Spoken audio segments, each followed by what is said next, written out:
معاشرہ ہمیشہ سچائی کی بنیاد پہ ہوتا ہے، عدل کی بنیاد پہ ہوتا ہے، انصاف کی بنیاد پہ ہوتا ہے، رواداری کی بنیاد پہ ہوتا ہے، صلہ رحمی کی بنیاد پہ ہوتا ہے۔ لیکن آج کے دور میں دیکھیں کہ ہمیں کس طرح ایک ایسی نہج پر پہنچا دیا گیا ہے کہ ہم اب ظلم کو ہم خوش ہوتے ہیں، ظلم کی باتیں بتا کے کہ ہم نے کسی کا حق مار کے اپنے آپ کو بڑا خوشی محسوس کرتے ہیں۔ تو یہ 1985 سے پہلے جو جتنی حکومتیں آئیں، پہلے سیاسی استحکام نہ ہوا، پھر ہمارے ساتھ 1960 سے 70 کے ایسے ہمارے بزرگوں نے بتائے تھے کہ واقعات ہوئے، پھر جنگیں بھی 2 ہو گئیں، اور یہ بنیادیں ٹھیک نہ ہونے کی وجہ سے کیا ہوا کہ ہمارا ملک 2 حصوں میں بٹ گیا۔ 1971 میں جنگ میں مشرقی پاکستان بنگلہ دیش بن گیا۔ اب کہاں پہ کس کی کیا غلطیاں ہیں؟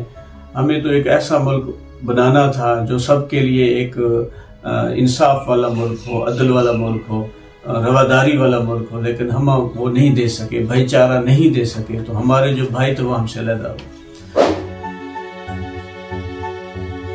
اس کے بعد ایک دور آتا ہے، اس میں بھی جو سیاسی استحکام ہے وہ نصیب نہیں، کیونکہ کسی بھی ملک میں معاشرہ تبھی تعمیر ہو سکتا ہے جب وہاں پہ سیاسی استحکام ہوگا۔ آج کا دور کیونکہ یہ سرمایہ دارانہ نظام ہے، پیسے کا نظام ہے، تو اس میں جب ہم اسلامی اصلاحی فلاح والے معاشرے کی بات کرتے ہیں تو ہماری ترجیحات تبدیل ہو جاتی ہیں، لیکن اس نظام نے ہماری ترجیحات تبدیل کر دی۔ تو اس کے بعد پھر سیاسی استحکام نصیب نہ ہوا، پھر ہم کسی اور کے اعلی کار بنے رہے، اور اس کی وجہ سے جو ایک ریاست کا کام ہوتا ہے کہ تعلیم مفت دے، وہ آج تک ہم نہ دے سکے، صحت مفت دے، وہ ہم آج تک نہ دے سکے۔ اتنے تک ہوا کہ لوگ پڑھ لکھ کر اس ملک کو چھوڑنے کو ترجیح دیتے ہیں۔ تو ان ساری تمام باتوں کا مقصد ہے کہ ہمیں ایسا معاشرہ، ایسا ملک بنانا ہے جس میں ہم صلہ رحمی پہ آ جائیں، جس میں ہم رواداری پہ آ جائیں، جس میں ہم اخلاق پہ آ جائیں، کیونکہ آج اخلاقی گراوٹ کا بہت ہم شکار ہو چکے ہیں۔ اب ایک عام بندہ ہے جو ظلم کرنے سے باز نہیں آتا، وہ اس کو اپنا حق سمجھتا ہے۔ ہمسائے کا جو ہمارا پیارا نبی حضرت محمد مصطفیٰ صلی اللہ علیہ وسلم سرکار مدینہ سرور سینہ تاجدار مدینہ رحمت للعالمین کی ارشادات کے مطابق اور عمل کے مطابق ہمسایہ تو اتنا تک سمجھا جاتا تھا کہ شاید یہ ہماری وراثت کا حقدار بھی نہ ہو جائے، لیکن اس کے جو حقوق ہیں آج ہم نہیں دیکھتے۔ آج رمضان کا مہینہ ہے، ملک میں کیا حالات ہیں، تو دعا یہ ہے کہ اللہ تعالی ہمیں ایسا معاشرہ قائم کرنے کی توفیق عطا فرمائے، سیاسی استحکام نصیب فرمائے۔ ہمارے ملک میں آج جو نظام ہو چکا ہے، سب سے زیادہ جو ذہنی مفلوجیت ہے وہ یہ ہے کہ ہم کام کرنے کے لیے تیار نہیں ہیں، محنت کرنے کے لیے تیار نہیں ہیں۔ تو محنت ہمیں کرنی چاہیے، القاسب و حبیب اللہ ہے، اور جو انسان ہے وہ دوسرے کے رزق کی فراوانی کو دیکھ کر اپنے جو اس کو اللہ نے دیا ہے اس پہ ناشکری کرتا ہے، ناشکری کی وجہ سے برکت نہیں رہتی، تو وہ بھی شارٹ کٹ میں لگا ہوا ہے۔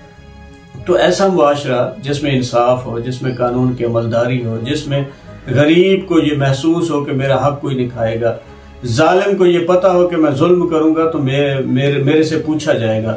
لیکن آج ہمارے ہاں، ہمارے علاقوں میں، ہمارے ان گوٹھوں میں، بستیوں میں، علاقوں میں کہ جو جابر ہے، ظالم ہے، وہ کئی حصے زور آور ہے، وہ دوسرے کی زمین پہ قبضہ بھی کر لیتا ہے ناجائز طور پر، کیونکہ اس کو کہیں نہ کہیں سے سپورٹ ملتی ہے، قانون کو کوئی اہمیت نہیں دیتا۔ تو اس طرح کے معاملات کو دیکھنا چاہیے۔ جو نوجوان ہیں ان کو ماشاءاللہ ابھی کچھ دنوں سے نوکریاں مل رہی ہیں، یہ زیادہ ہونی چاہیے، روزگار کے مواقع ہونے چاہیے تاکہ ہمارا جو افرادی قوت ہے وہ باہر نہ جا سکے۔ تو آج ہمیں ایک سچے حقیقی مسلمان بننے کی بھی ضرورت ہے۔ عمل سے زندگی بنتی ہے، جنت بھی جہنم بھی، یہ خاکی اپنی فطرت میں نہ نوری ہے نہ نارے۔